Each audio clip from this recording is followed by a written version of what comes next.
Fala, nação tricolor ligada no Sou Mais Bahia, tudo beleza? Barbaço na área, tô aqui para começar mais um vídeo e dessa vez mais um plantão tricolor com as últimas notícias do Esquadrão de Aço para você, torcedor do Bahia, começar a sua semana muito bem informado. Apesar de que essa semana não começa nada bem, né? Já com resultado adverso, com a derrota num clássico, que sempre é ruim, dói, por mais que seja apenas em uma fase de grupos de Copa do Nordeste, e é completamente inadmissível. Falando nisso, né? Se você não viu depois do apito de ontem, vale a pena, não para poder remoer a derrota e acentuar a sua raiva, mas para você poder entender as nossas críticas, ver o que foi ponderado nesse vídeo, para poder ver também as interações com a galera que participou ao vivo simultaneamente aqui com a gente, né? Então vale a pena você conferir, porque o intuito desse vídeo é informar, é trazer aqui um resumo, um compilado, sintetizar as últimas informações do Bahia para você, torcedor, não perder absolutamente nada e estar inteirado aí acerca do cotidiano do nosso time do coração, beleza? Então confere lá o Depois do Apito, que lá a gente falou tudo que achamos pertinente falar, beleza? Peço para você que está chegando agora, clica aí no like, deixa aquele likezinho pra gente, essa moral é extremamente importante para o vídeo ser impulsionado, para a gente forçar o YouTube a recomendar para outras pessoas. Se inscreve se ainda não for inscrito, ativa as notificações, compartilha com a galera e baixa o aplicativo da OneFootball se você ainda não baixou. Baixando ele, clicando no primeiro link da descrição, você tem acesso à transmissão gratuita da Bundesliga e da Ligue 1. Você também tem acesso a dados, estatísticas, informações do mercado de transferências, tanto nacional quanto internacional. Tem notícias lá de Cartola, de FIFA 21, tem novidade no Cartola, inclusive, né, que é o banco de reservas. E tudo isso tem lá no aplicativo da OneFootball, além de, claro, informações do seu time do coração, do Esquadrão de Aço, se você botar o Bahia como a sua equipe favorita lá no aplicativo. Toda hora vai chegar a notificação da OneFootball te informando, beleza? Então, se você ainda não tem o aplicativo da OneFootball no seu celular, não perde tempo, clica no primeiro link da descrição e baixa já. Bom, a primeira informação deste plantão tricolor, na realidade, é um esclarecimento, né? Porque ontem, no final da partida, né, quando já tinha dado ruim para nós, apareceu uma imagem do banco, alguém insatisfeito ali, o árbitro foi chamado pelo quarto árbitro e acabou expulsando um jogador do Bahia. Na imagem da TV, a imagem seguida, ficou parecendo que Patrick, que tinha sido o jogador expulso, porque ele que levanta e volta para o banco depois e reivindica alguma coisa que a gente não sabe até agora o que é. Mas, na realidade, saiu na súmula do árbitro que o jogador expulso foi o atacante Rossi, tá? Camisa 7, tá lá, número 7 na súmula do juiz, na súmula dessa partida. Então, Rossi não vai jogar diante do Sport no próximo sábado pela Copa do Nordeste, quarta rodada da competição, quarta rodada da fase de grupos, tá? Já é um desfalque certo. Bom, outra informação para você que não acompanhou aí nas redes sociais, sócio digital e etc. Quem estava ontem lá no jogo, assistindo a partida e já está aqui fazendo os preparativos e esperando apenas ser regularizado, sair lá seu nome no boletim informativo diário da CBF para poder jogar, é o zagueiro Conte, que veio emprestado aí, um empréstimo gratuito junto à equipe do Benfica, tá? Conte já está aí apto fisicamente para jogo, estava jogando normalmente, veio para poder acompanhar esse jogo. Imagino que deve ter ficado assustado e deve ter visto também que não vai ser difícil ser titular naquela defesa, mas enfim, o vídeo aqui é para informar, segura a onda, né? E Conte, ele só está esperando a regularização, situação similar, por exemplo, a de Pablo, que estava ontem treinando no CT Evaristo de Macedo, né? Ele já está regularizado, diferente de Conte, mas também já está apto fisicamente para a próxima partida. Então, no próximo sábado, já deve ser relacionado para esse jogo contra o Sport, beleza? Bom, essas são as informações sobre o time, sobre os jogadores que podem ou não serem utilizados nessa próxima partida do time principal na Copa do Nordeste. Agora vamos falar de mercado de transferências e no momento, infelizmente, não sobre jogadores que podem vir. No vídeo, talvez ainda hoje, mas acredito que amanhã a gente pode só ter algumas atualizações aí das situações de alguns atletas que estavam negociando com o Bahia e tudo mais, mas no momento a gente está aqui para poder falar de um atleta que pode sair. Por quê? Saiu uma matéria do Lucas Mussetti lá na Gazeta Esportiva, um site que cobre principalmente as equipes ali do eixo Rio-São Paulo, de que o Santos está mapeando o mercado, monitorando o mercado e estava priorizando nessa busca um zagueiro e também um meio-campista, né? E esse zagueiro, de acordo com a apuração da matéria de Lucas Mussetti, da Gazeta Esportiva, sempre bom salientar, não é informação nossa, é informação deles, que a gente está aqui repassando. O zagueiro seria Adrielson, do Sport, que apareceu aí como nome que agrada, e o meio-campista que apareceu como nome que agrada foi Daniel, que pertence ao Sport Clube Bahia, tem contrato se encerrando no final dessa temporada, no final de 2021. Então é bom o Bahia ficar atento aí, né? Nem com relação a perder o jogador e tal, porque talvez para muita gente, né, não faça tanta falta e muita gente, inclusive fale aí nos comentários, né? Acho que ele deva ser negociado, mas ele pode sair de graça, né? Se o Bahia não renovar com ele aí nos próximos 3 meses, assinando um pré-contrato, tá? Então vale a pena ficar esperto, ficar ligado. O Santos já está aí monitorando o atleta, mapeando o mercado e viu nele características que condizem com aquilo que Ariel Roland procura contar no seu elenco, tá?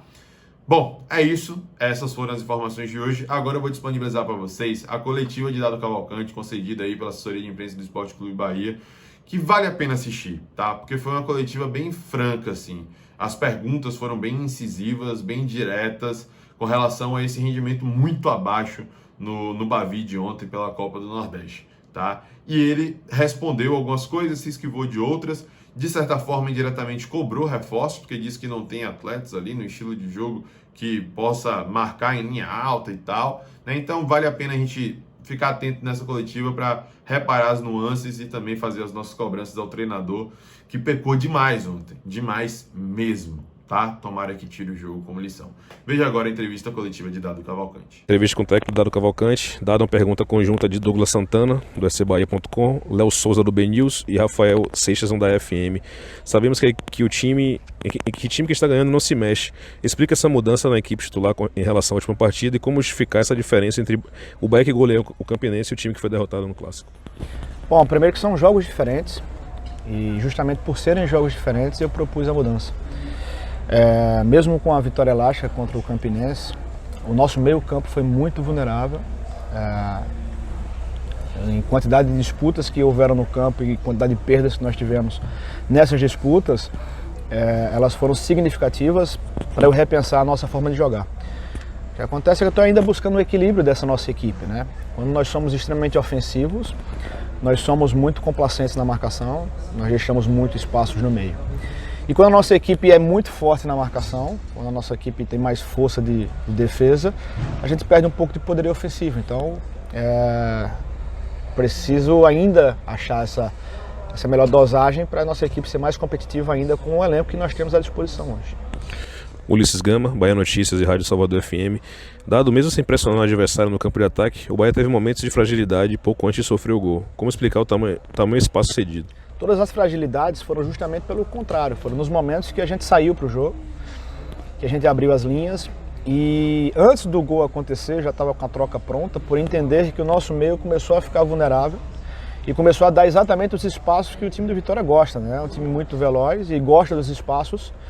E antes do gol acontecer já tinham entrado 2 vezes por dentro, então acredito que foi justamente o contrário, porque no primeiro tempo nós não tivemos nenhum tipo de problemas com essas entradas por dentro. A nossa defesa se comportou bem, não significa dizer que eu estou satisfeito, óbvio, mas respondendo só a pergunta, é que nós perdemos a condução exatamente por estarmos mais à frente, por tentarmos fazer pressão no campo adversário e o adversário acabou na velocidade entrando por dentro. Manuel Pititinga, Rádio Transamérica. Por que Rodriguinho, com a partida tão apática, não foi substituído? Rodriguinho é um jogador decisivo, assim como o Gilberto, assim como o Rossi está sendo. E em final de jogo, quanto mais jogadores decisivos estiverem em campo, melhor. Então eu tinha a opção de tirar ou o Rossi, ou o Rodriguinho, ou o Gilberto. O Rodriguinho joga mais por dentro, o Gilberto joga mais por dentro. Como o Rossi é um jogador que joga mais pelo lado do campo, eu fiz a opção da saída dele. Rafael Santana, GE.com, Reginaldo Lima, Rádio Sociedade de Feira. Você considera que errou na escalação e na estratégia para o jogo de hoje? Depois do resultado adverso é muito fácil comprovar, né? Os erros ou acertos, enfim. Eu sei que a condição de troca foi embasada em cima do que nós visualizamos do nosso jogo contra o Campinense e do que a gente entende do que o Vitória é. Não esperava a nossa equipe tão apática, não esperava falta de agressividade. Acho que nós perdemos muito mais por conta disso do que propriamente pelas trocas ou pela estratégia. Nilson Luiz, Tapão FM, Marinho Júnior, Metrópole FM. Por que uma equipe tão apática, isso não entra no primeiro tempo? O que falar após um clássico onde o goleiro adversário não praticou uma defesa e o Bahia foi apático?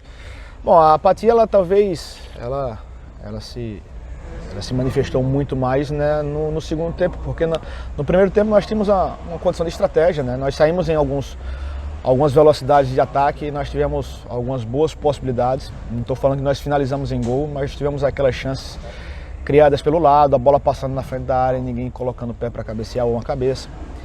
E acredito que no segundo tempo a gente tentou subir um pouquinho as nossas linhas e abrimos mais espaço para o nosso adversário. Volto a falar, acho que foi preponderante a falta de agressividade, a apatia. Num jogo como esse não deve se repetir esse tipo de comportamento.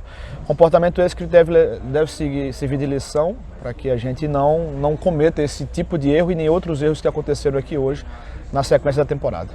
Rafael Thiago, Jornal à Tarde. O Bahia não mostrou organização, postura ou atitude de quem queria vencer o jogo. Faltou vontade. O goleiro adversário só fez uma defesa durante todo o jogo. O que explicar? O calor, a falta de respeito com o adversário de divisão inferior ou o elenco não entendeu o que era um clássico? Eu volto a falar, a derrota é dolorosa, né? Nós tivemos bem abaixo da nossa média, nós tivemos apatia, acho que nossa equipe poderia ser mais agressiva. Não creio que tenha faltado humildade, não acho que o calor tenha influenciado tanto assim, porque o calor está quente para os dois. A estratégia ela pode ser questionada justamente pela derrota, pelo resultado. Porém, eu visualizo que a gente tem respostas para melhorar, para evoluir, para crescer. A dor da derrota vai fazer com que a nossa equipe evolua um pouco mais, que a gente entenda um pouco mais que o jogo como esse não pode ser repetido, muito menos com a falta de competitividade que tivemos hoje. Jailson Barão, na Rádio Excelsior. O que você fez, o que fez você recuar a equipe tanto? Sua equipe viu os vídeos e não entendeu o estilo de jogo do adversário, e por que dar tanto campo e ser tão acovardado na estratégia e cometendo equívocos na escalação? Pelo contrário, na verdade a estratégia foi tirar o campo do adversário. E se tira o campo de duas formas: ou sobe marcação para pressionar o adversário, ou desce linhas para sobrar poucos espaços para o adversário entrar nas nossas linhas. No primeiro tempo o adversário não entrou, porque realmente nós estávamos embaixo, isso foi estratégia. Um time rápido como é o adversário, e eu não tendo as peças ideais para fazer pressão alta, por ter jogadores um pouquinho mais velhos, por não ter a agressividade de meio, por buscar ainda o equilíbrio, foi que me fez mudar a estratégia de descer um pouquinho mais e esperar o nosso adversário. No primeiro tempo nós não sofremos, nós não tivemos tanta ênfase ofensiva, nós não criamos tanto, mas não sofremos. No segundo tempo nós tentamos subir linha. E quando nós subimos linha sem agressividade, sem cobrir bola, aí sim abre os espaços do campo para o nosso adversário, que preencheu esses espaços em velocidade. Antes do gol acontecer, nós já tínhamos tomado 2 sustos por dentro, tinha uma troca pronta para fazer justamente antes do gol, mas faço a leitura completa do que aconteceu, né? Tentamos diminuir o campo para o adversário, e enquanto o campo estava curto para o adversário, mesmo sendo embaixo, o adversário não trouxe essa dificuldade. E volto a falar, ainda estou buscando um equilíbrio. A nossa equipe ainda é desequilibrada. Quando a gente está muito bem ofensivamente, nós damos espaços demais e tomamos muitos gols defensivamente.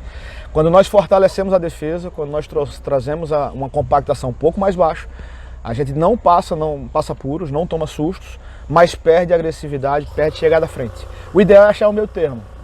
Temos um grupo reduzido, temos elenco com características muito específicas que eu estou tentando extrair o máximo do que tenho à disposição e vamos buscar um pouco mais com sabedoria, um pouco mais de tranquilidade, buscar nos próximos jogos, trazer respostas positivas. Gabriel Rodrigues, Jornal Correio. Dado qual o peso da derrota de hoje para a sequência do trabalho, o revés no primeiro clássico pode ter reflexo no Bavi de quarta-feira com o intercâmbio de jogadores entre o time principal de transição? Bom, é pesado perder um clássico, mas temos que ter sabedoria, né, nesse momento de adversidade. Nós tivemos vários momentos ruins no final do ano e tivemos sabedoria, tivemos inteligência, conseguimos dar a volta por cima e no final tudo deu certo.